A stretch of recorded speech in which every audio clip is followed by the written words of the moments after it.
Friends, మొన్నటి వరకు రోహిత్ శర్మ, విరాట్ కోహ్లీలు టీ20లకు శాశ్వతంగా దూరం అయిపోయారు.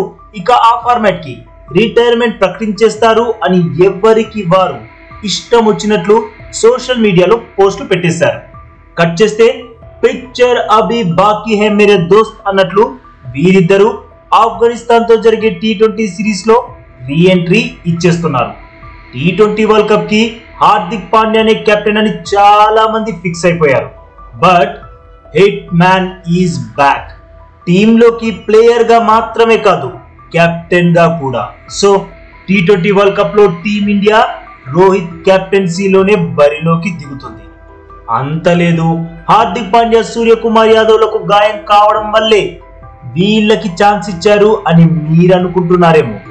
వాళ్ళు గాయం నుండి కోలుకున్నా రోహిత్, కోహ్లీ స్థానాలకు ఎలాంటి ఇబ్బంది ఉండదు. వాళ్ళు టీ20 వరల్డ్ కప్ లో ఆడుతున్నారు, ఇది 100% ఫిక్స్. ఇక హార్దిక్ కెప్టెన్సీ ఆశలకు అంతరాయం కలిగినట్లే. ఇదే విషయంపై మన మాజీ సెలెక్టర్ కిరణ్ మోరే కూడా స్పందించాడు. తనేమన్నాడంటే, ఫస్ట్ హార్దిక్ కంప్లీట్ గా ఫిట్నెస్ సాధించాల్సిన అవసరం ఉంది. అప్పుడే క్రికెట్ ఆడడం మొదలు పెట్టచ్చు. అలా చేయడం స్టార్ట్ చేస్తేనే ఫస్ట్ టీంలోకి ఎంట్రీ ఏర్పడుతుంది. తను ఇంతకు ముందు కెప్టెన్సీ కూడా చేశాడు. అయితే ప్రస్తుతం తను ఏం ఆలోచిస్తున్నాడు, తన మనసులో ఏముంది అన్నది నాకు తెలియదు. కానీ ఫిట్నెస్ సాధించిన వెంటనే టీంలోకి ఎంట్రీ ఇచ్చేస్తాడు.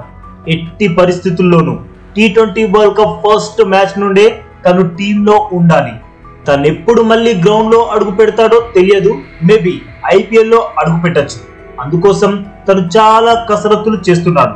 ప్రస్తుతం ప్రపంచంలోనే the best allrounder Hardik Pandya. అలాంటి ఆటగాన్ని ఏ టీం కూడా వదులుకోదు అని అన్నాడు కిరణ్ మోరే. అయితే హార్దిక్ ఫిట్నెస్ సాధించి IPL లో అడుగుపెట్టి ఫామ్ ని నిరూపించుకోవాల్సి ఉంటుంది.